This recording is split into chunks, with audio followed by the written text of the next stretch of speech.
الرجیم بسم اللہ الرحمن الرحیم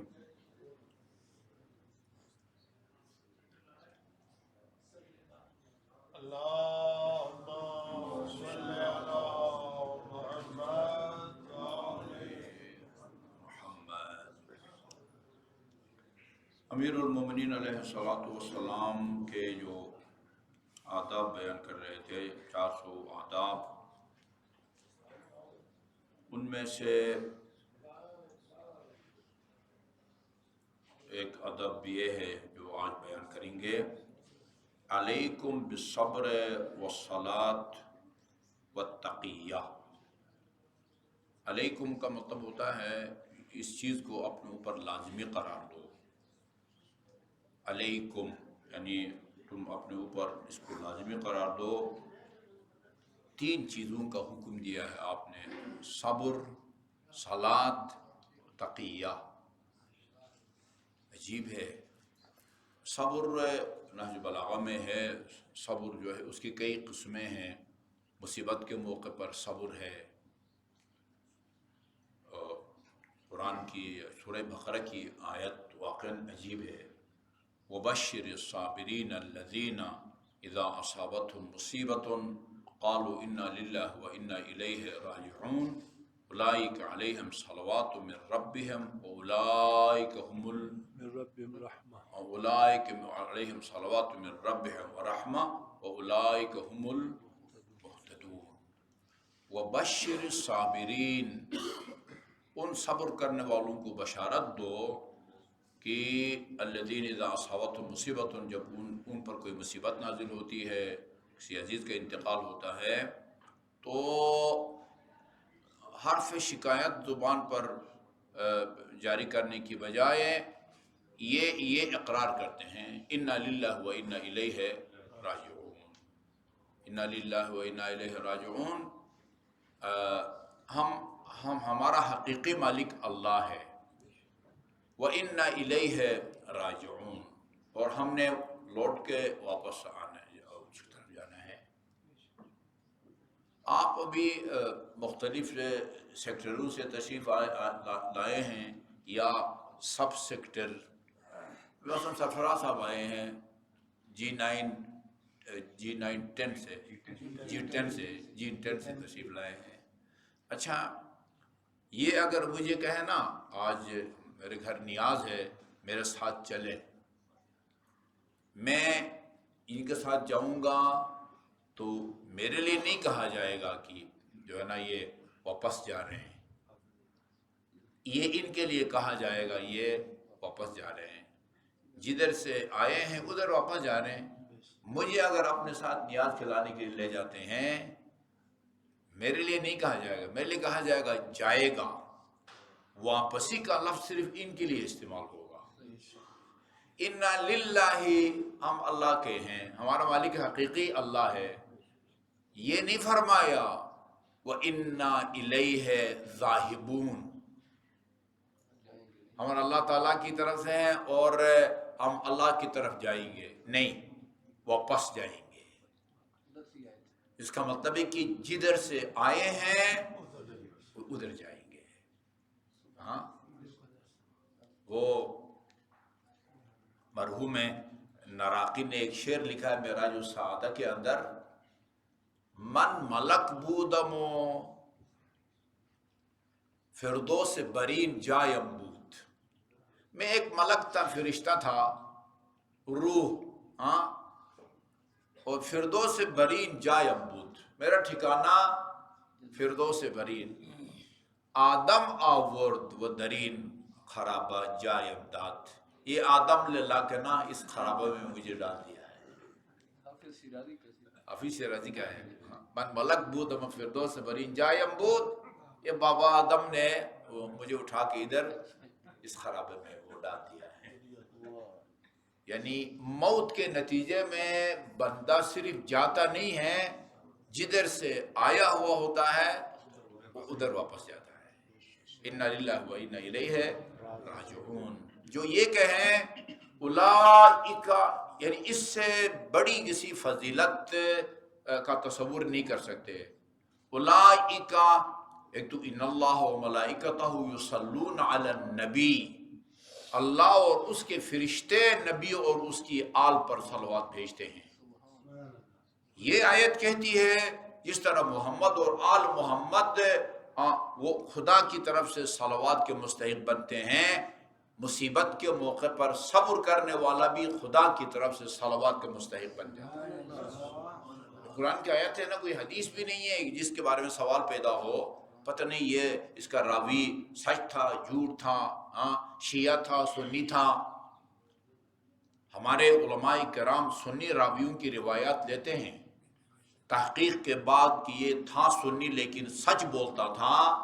نہ سارے سنی سچ بولتے ہیں، نہ سارے سنی جھوٹ بولتے ہیں، نہ سارے شیعہ سچ بولتے ہیں، نہ سارے سنی سچ بولتے ہیں۔ وہ ابن تیمیہ میں شیعوں کے خلاف ایک کتاب لکھی ہے، کہتے ہیں کہ یہ مجوسیوں سے شباہت رکھتے ہیں۔ شیعہ جو ہے مجوسیوں سے شباہت رکھتے ہیں اس لیے کہ شیعہ داڑھی منڈاتے ہیں۔ وہ انصاف سے بتاؤ یار، کوئی سنی داڑھی نہیں منڈاتا، شیعہ داڑھی منڈاتے ہیں۔ اندازہ لگاؤ اس لیول کا بندہ، جو شخص یہ کہہ سکتا ہے کہ یہ جب اپنے ان کا کوئی مرتا ہے عورت یا مرے اس کو غسل کفن وغیرہ دے کے دفن کرنے سے پہلے اس کا بائیں ہاتھ کاٹ دیتے ہیں۔ کس مقصد کے لیے بھائی؟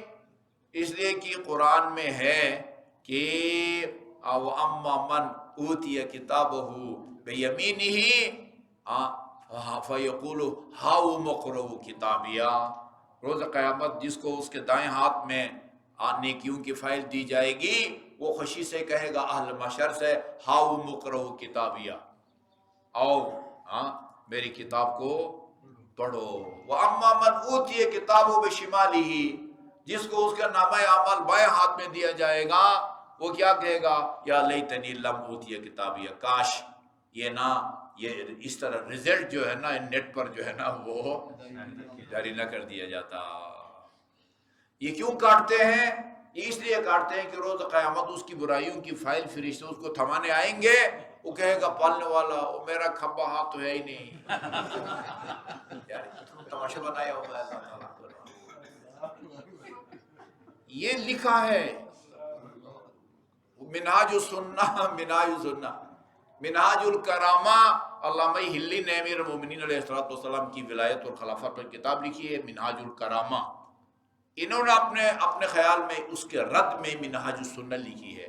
منہاج السنت کے اندر جو منہ میں آیا ہے یہ کہہ دیا ہے، یہ کوئی کرنے والی بات ہے؟ یعنی بائیں ہاتھ جس کا وہ بس اس کو کوئی یعنی کوئی پوچھنے والا نہیں ہوگا۔ اچھا جی، دوسری بات میں کون سی سنانے والا تھا؟ یہ تاثیر سے کہنے سے آپ بھی کاٹ دیا کریں نا تاکہ آپ کا بھی مسئلہ حل ہو جائے گا۔ وہ مطلب یہ ہے نا وہ ہمیں بیوقوف سمجھتے ہیں نا کہ یہ ایسا کرتے ہیں جو کہ ہونے والا نہیں ہے، لیکن اصل معاملہ یہ ہے کہ بھائی یہ کہاں دیکھا ہے، کہاں دیکھا ہے یہ چیزیں اور بہت ساری چیزیں۔ اچھا یہ لوگ جو ہے نا چونکہ عشرہ مبشرہ سے نفرت کرتے ہیں اس لیے جو ہے نا یہ کوئی مسجد بھی بناتے ہیں، ہسپتال بناتے ہیں، پلر جو ہے نا یہ مثلا 10 نہیں بنائیں گے، حتیٰ گنتی جب کرتے ہیں نا 1 2 3 4 5 6 7 8 9 کے بعد 10 نہیں کہتے، پھر کیا کہتے ہیں؟ 9 جمع 1 کہتے ہیں، صرف عشرہ مبشرہ سے نفرت کی وجہ سے۔ اچھا اولئک علیہم، انسان اللہ کی طرف سے صلوات کا حقدار بن جاتا ہے صبر کے نتیجے میں۔ اچھا وہ ایک بات میں نقل کرنا چاہ رہا تھا، وہ جو ہے نا ذہن سے نکل گیا، یہ بات کہ بھئی یہ اگر یہ بات کر سکتا ہے تو پھر یہ داڑھی اگر وہ یہ کہہ سکتا ہے کہ بھئی یہ بائیں ہاتھ کاٹ دیتے ہیں، اس سے پھر کوئی بعید نہیں ہے کہ وہ یہ کہے کہ بھئی شیعہ جو ہے نا یہ مجوسیوں سے شباہت رکھتے ہیں کہ اس لیے کہ یہ داڑھی منڈاتے ہیں، جیسے دنیا میں کوئی سنی جو ہے وہ داڑھی نہ منڈاتا ہو۔ اچھا جی، اولئک علیہم صلوات من ربہم ورحمہ، جس طرح محمد اور آل محمد پر اللہ تعالیٰ، البتہ محمد اور آل محمد پر اللہ تعالیٰ بہار الانوار کی روایت کے مطابق جب آپ ایک مرتبہ محمد اور آل محمد پر صلوات بھیجتے ہیں، اللہ تعالیٰ 1000 فرشتوں کے 1000 صفوں میں 1000 مرتبہ محمد اور آل محمد پر صلوات بھیجنے والے مومن پر اللہ تعالیٰ صلوات بھیجتا ہے۔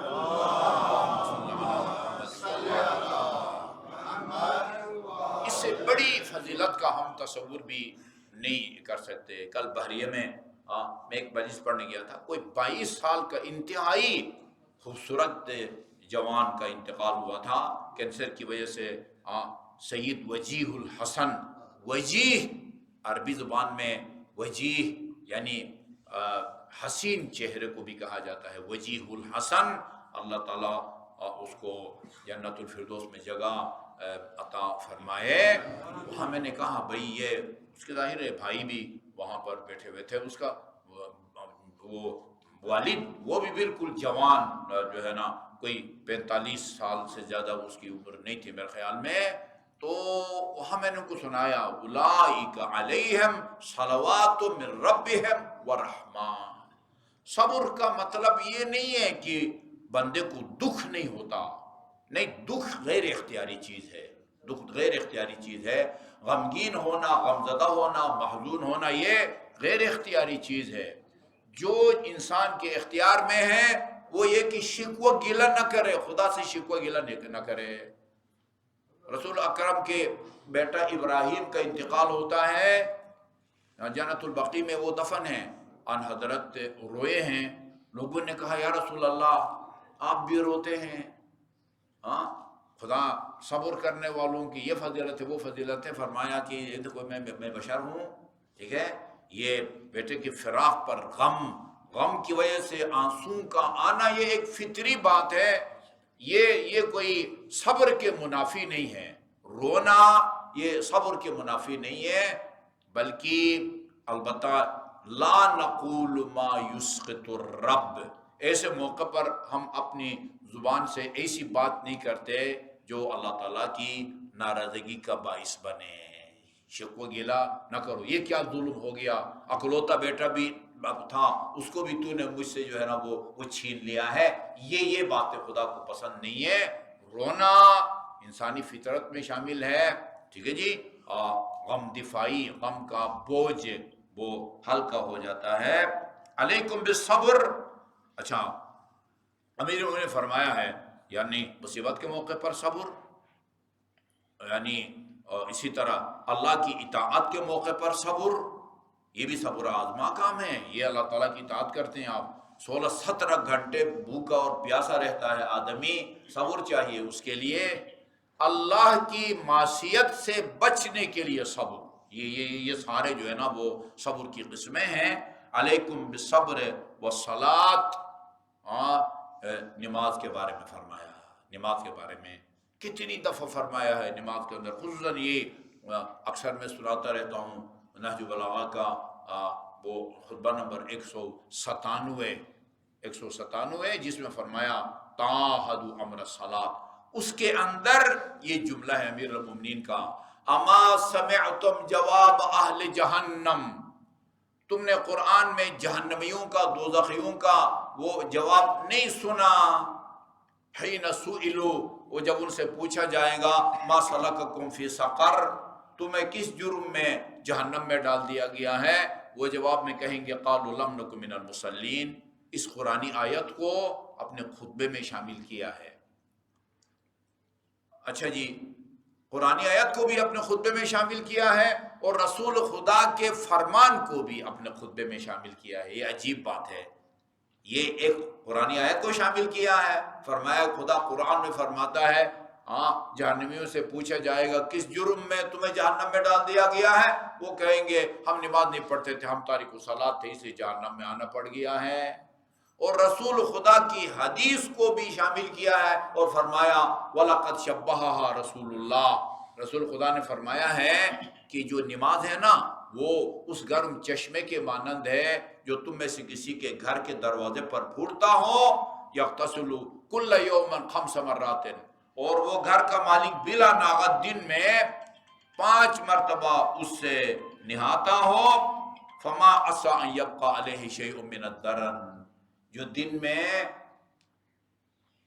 5 مرتبہ نہاتا ہو، ممکن نہیں ہے کہ اس کے جسم پر کوئی میل کچیل باقی رہ جائے۔ اسی طرح فإنها، رسول خدا نے فرمایا ہے یہ نماز تمہارے گناہوں کو اس طرح وہ ختم کر دیتی ہے، مٹا دیتی ہے، جس طرح موسم خزاں کی سردی سے درخت کے پتے گرتے ہیں۔ وَالتَّقِيَّا، اور تقیہ جو ہے نا اس کو بھی بوقت ضرورت اختیار کرو۔ عرض کیا ہم نے دنیا کے تمام عقل مند تقیہ سے کام لیتے ہیں۔